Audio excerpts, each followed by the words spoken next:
Hello and welcome to Firstpost Africa, where we get you the top stories from the continent and from across the world.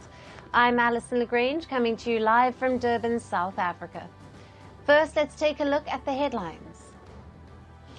US President Joe Biden announces an additional $2.5 billion in security aid for Ukraine. It comes just weeks before President-elect Donald Trump returns to the Oval Office.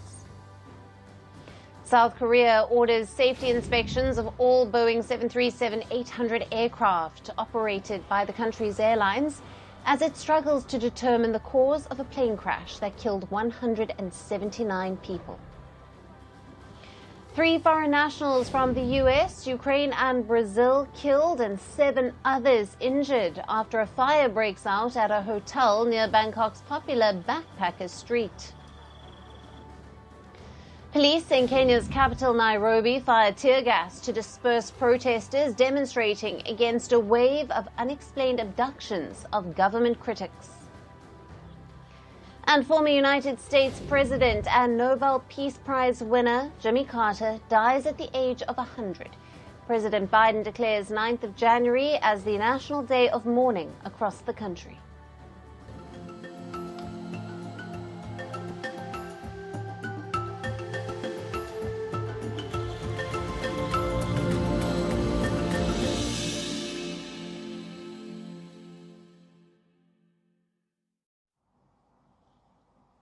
Hello and welcome.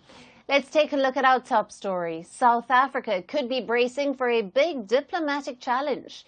Its foreign policy moves are in the spotlight, and billions of dollars worth of trade and aid might be in jeopardy.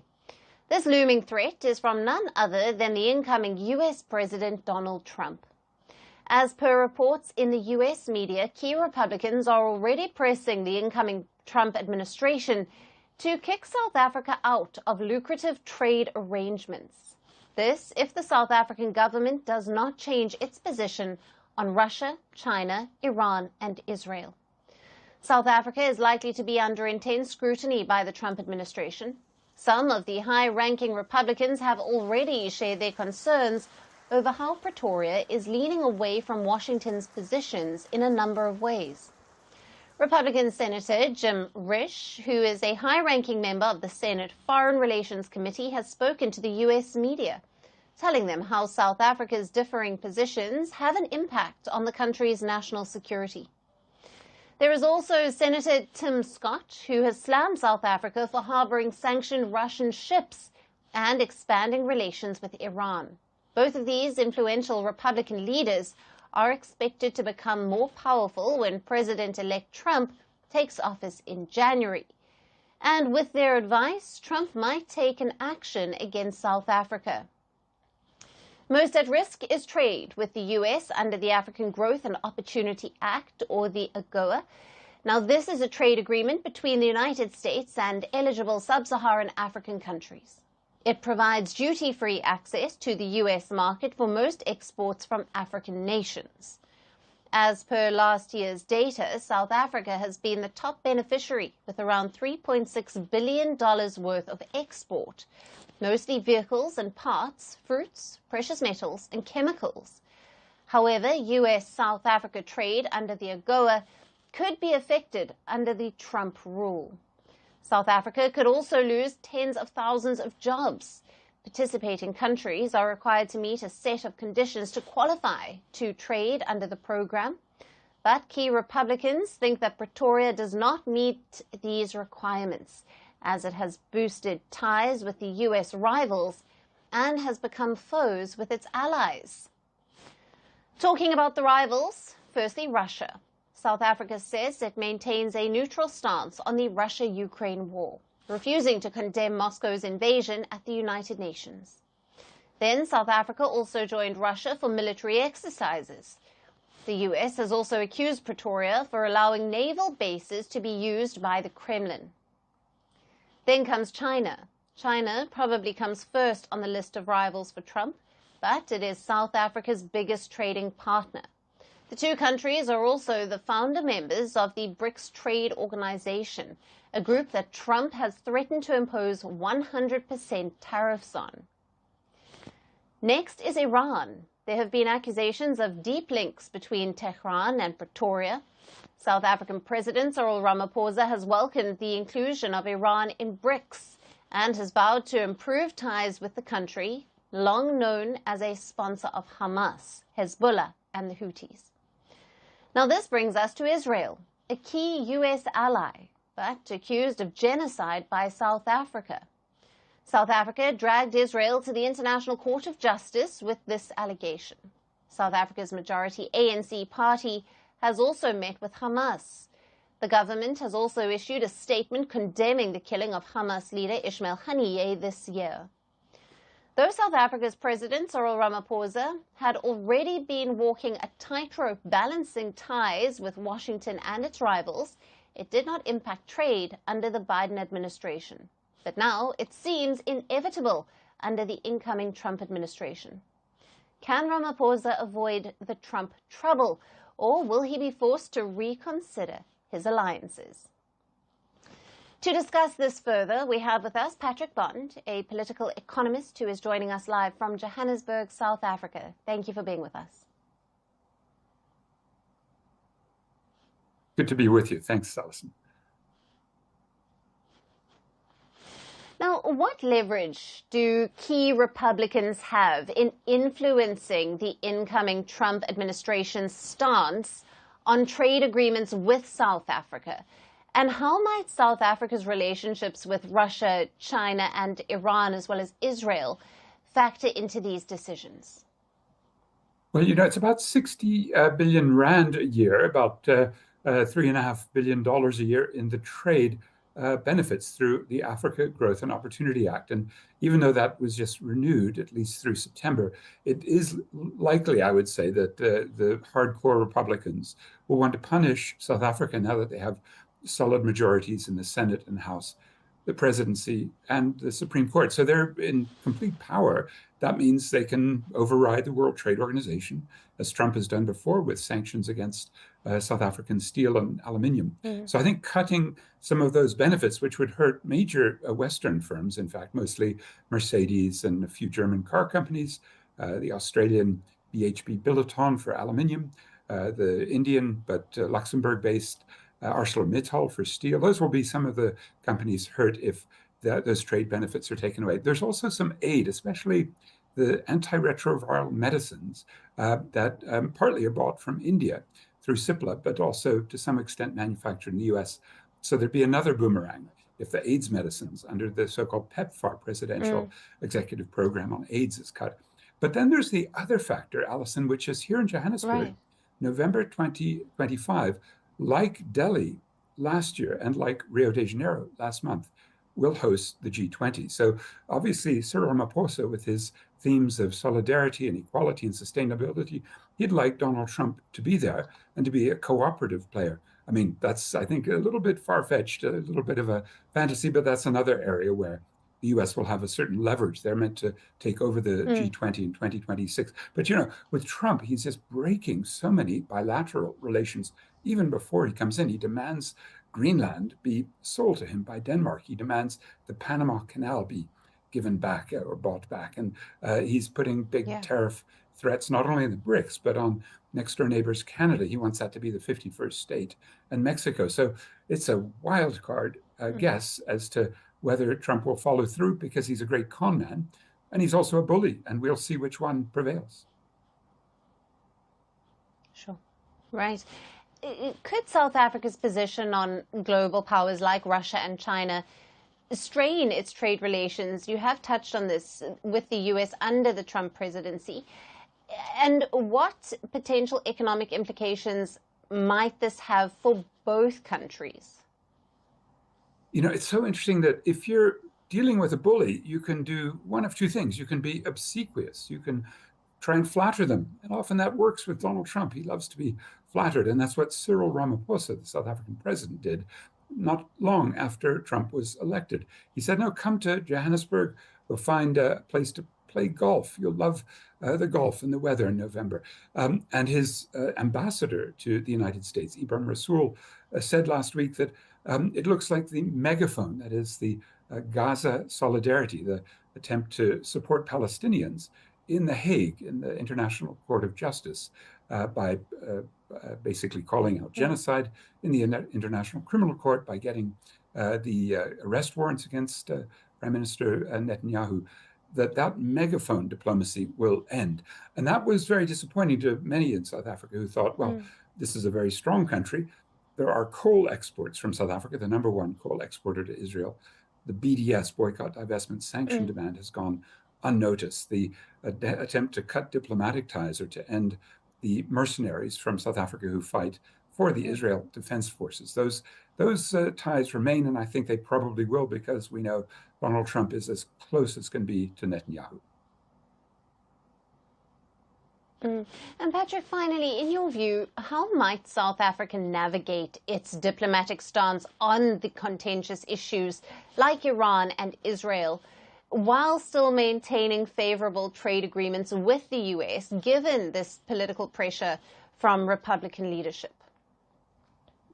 Well, I mean, Alison, if the BRICS continue to expand, and don't forget, here in Johannesburg, they added Iran, as well as the UAE and Egypt, Ethiopia, and they tried to add Saudi Arabia, which now looks like it is moving away. But then in Kazan in October, another 13 partner countries have committed to join, including some important Southeast Asian nations. So you could sort of see an alternative arrangement, a pole in which, if Ramaphosa feels he's not getting anywhere by playing nice with this bully, he could then prepare South Africa for rejigging itself, not being so dependent on the exports of cars and aluminium and steel and grapes and wine to the United States. I think those will be cut, and those will be serious vulnerabilities. But also to make the point, probably, that a United States that for 4 years, 2017 to 2020, had Donald Trump and survived, and the United States electorate pulled out of it. And I think it's that hope, in a way, that there is a post-Trump, even before Trump comes to power again, that will give the world hope. The crucial one being the climate catastrophe, because Trump has committed to walking out of UN climate negotiations. South Africa plays a sort of middle road, often working closely with the West, but being critical as well of the climate catastrophe being caused by high-emitting nations. And India, of course, as well, having done so just at the end of the last UN climate summit by being very angry that not enough funds were delivered by rich countries. I think that'll be one of the most important underlying tensions. It will play out in Brazil, the BRICS in the middle of the year, the big climate summit at the end of the year. And then the question really will be, will South Africa have the guts to stand up to a Donald Trump? Donald Trump may not even come here to the G20. He may call this the SOL nation and send his deputy, J.D. Vance, or at some point he may just drop out of many of his multilateral arrangements and withdraw the offer for South Africa to join the United Nations Security Council as a permanent member, although without any veto power. And all we can do is guess, and I hope that the people in Pretoria are not only trying to play nice with Donald Trump, but they've also got in the back of their pack another harder card, which would be to set up some alternative arrangements and not be so dependent on the US for trade, investment, finance, and the AIDS medicines, and to find other ways to make up for, especially electricity that goes into those exports, distributed to small businesses here. Because next month we may also see our load shedding, our electricity cuts. Those would be the sorts of alternatives to trying to work with Donald Trump, a task that may be even beyond Cyril Ramaphosa. Right. Patrick, thank you very much. It's always great to have you on the show. Thanks for your valued insights.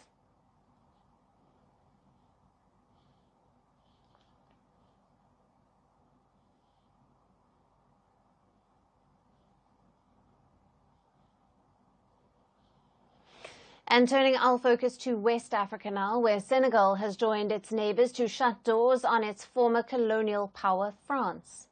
Senegal's Prime Minister, Ousmane Sonko, has said that the government is closing all foreign military bases in the West African country, although the Senegalese Prime Minister did not specifically name France, but there are no other foreign forces that have military bases in the country. Sonko made the announcement during a general policy statement to the National Assembly. However, he did not provide a timeline for the exit of the French troops from the country. The Senegalese people voted clearly and overwhelmingly for the project of a sovereign, just and prosperous Senegal. To build this Senegal, it is essential to make change of a depth and scope never before seen in our country, never before seen since our independence 64 years ago. Now, Sonko's comments come just a month after Senegal's President Bassirou Faye asserted in November that France should shut its military bases in the country. The president's pitch earned an applause from the lawmakers. Senegal is an independent country. It is a sovereign country, and sovereignty does not accept the presence of military bases in a sovereign country. France has suffered similar setbacks in several West African countries in recent years. Chad, Niger, Mali and Burkina Faso, where French troops had been on the ground for many years to fight jihadist insurgents, have been kicked out. The former colonizer has faced opposition in these countries over what they described as a demeaning and heavy-handed approach to the continent. They have instead forged closer ties with Russia, that is providing them with military backing and mercenaries to fight the insurgents, in return for raw materials for industrial production amid the war in Ukraine. Obviously, the partnership between Senegal and Russia is one that we embrace, because Senegal is a sovereign country and chooses its partners. We are a free country, open to all partnerships that respect our sovereignty, our customs and our social standards, and that are mutually beneficial. Senegal's new government, which has been in power for less than a year, has taken a hardline stance on the presence of French troops as part of a larger regional backlash against what many see as the legacy of an oppressive colonial empire. Last week, France, which has already left coup-hit West African countries of Mali, Burkina Faso and Niger, confirmed that it has handed over the first of several bases to Chad after Ndjema ended a defense cooperation with Paris in November. France said that the military presence in the country was not meeting the expectations of all the parties. Now, Paris has also said earlier that it aims sharply to reduce its presence at all of its bases in Africa, including the 350 French troops who are in Senegal. It has reportedly said that it may instead provide defense training or targeted military support based on needs expressed by those countries. But it has so far not commented on the Senegal government's latest statement of closing all foreign military bases. In a move seen as further distancing itself from its former colonizer, Senegal has also said that the teaching of English would be established in elementary schools in the country. Since its independence in 1960, public education in Senegal has largely been in French. So, with another West African nation joining the demand for an end of French military presence in their country, how will France navigate the challenges that have diminished its influence in the region?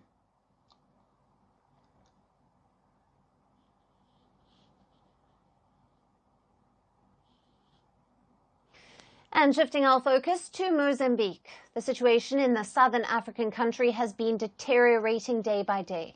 The protests and violence over the disputed October presidential polls have been growing, sparking fears of a wider regional crisis. In the latest, some 13,000 people have reportedly crossed over from Mozambique to Malawi since the 23rd of December. Authorities in one of Malawi's border districts said that around 2,500 Mozambican families had arrived so far. They also said that several government ministries had been put on high alert and the asylum seekers were being housed in a number of temporary sites. The small kingdom of Eswatini, which is located in Mozambique's south, has also seen an influx of more than 350 Mozambicans since last week. And this has taken the total number of Mozambican arrivals since the protests began in October to 500. Moreover, the violence in Mozambique has also forced South Africa to reportedly reroute trade as the border situation grows volatile.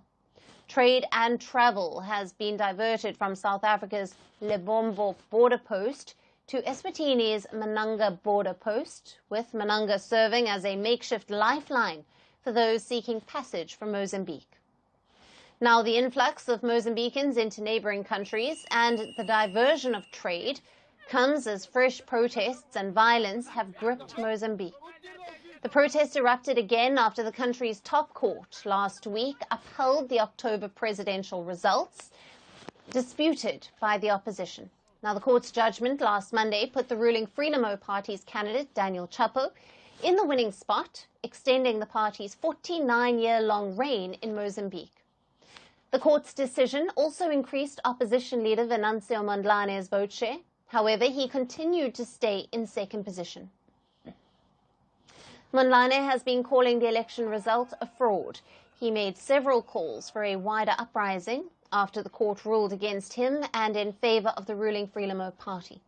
Mondlane, who is in exile, even declared himself the true winner of the election and vowed to take oath as the country's president on the 15th of January.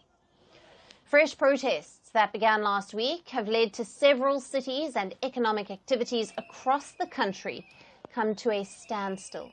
Shops, public buildings and petrol stations have all been ransacked and looted in protests, despite Mondlane asking the protesters not to do so. Visuals from Maputo showed that residents were also queuing up outside shops and petrol pumps to buy medicines, fuel and food, which have been running low since the protests began.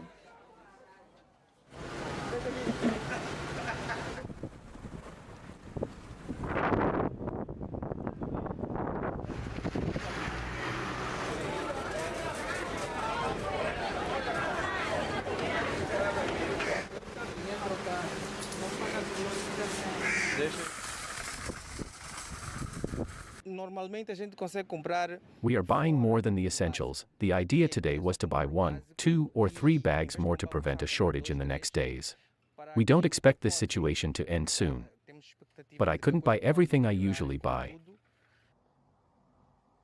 Taking advantage of the growing unrest, last week at least 6,000 prisoners escaped from a high-security jail in Maputo, raising concerns of greater chaos in the southern African country.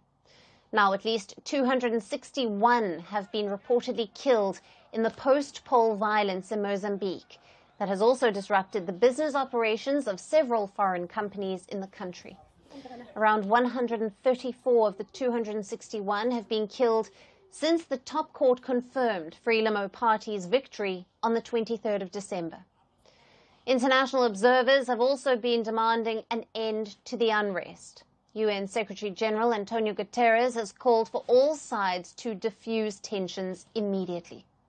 The Secretary-General is concerned about the post-election violence which has resulted in loss of lives and the destruction of public and private property. He urges all political leaders and relevant national stakeholders to diffuse tensions, including through meaningful dialogue, legal redress, refrain from the use of violence, and redouble efforts to seek a peaceful resolution to the ongoing crisis in a constructive manner, which is essential to the collective future of Mozambicans.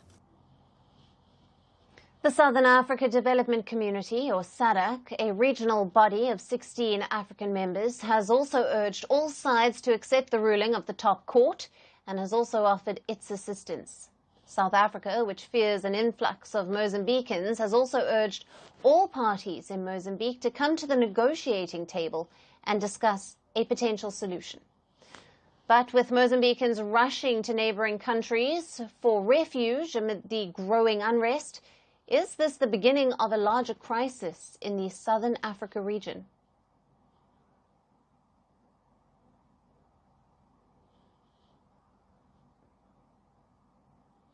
Our last story today is from Egypt. Egypt's Suez Canal is set for a major boost.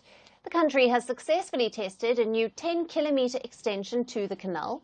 This extension is at the canal's two-way section in the southern region.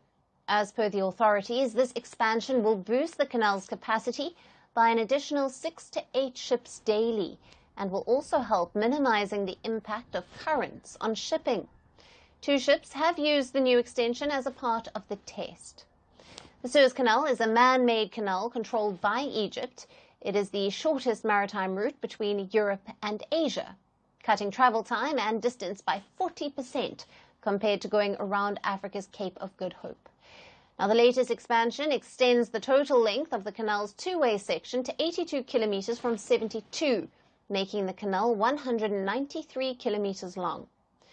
The canal is a key link in the global supply chain, as around 12% of global maritime trade, 7% of the world's oil, and 30% of daily container traffic passes through it.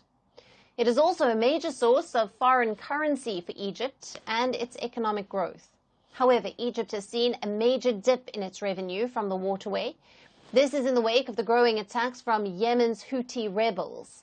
Houthis have targeted ships in the Red Sea since November last year in what they say is solidarity with Palestinians in Gaza.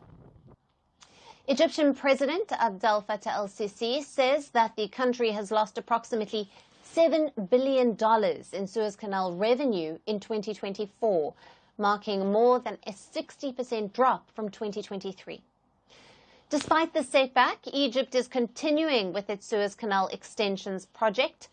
Even before the Houthi trouble began in the Red Sea, ships navigating the canal were encountering difficulties. Now, these included grounding incidents caused by strong winds and sandstorms, as well as troubles due to the waterway's capacity. A major incident took place in 2021 when a giant container ship, the Ever Given, became wedged diagonally in the canal. This blocked trade for nearly a week and resulted in delays that cost billions of dollars. Ever since this incident, Egypt has accelerated plans to extend the canal. In addition to extending the two-way channel, it is also working to widen the existing channel of the canal. And with that, it's a wrap on the show. We will see you again tomorrow at the same time. Thank you for watching, and goodbye.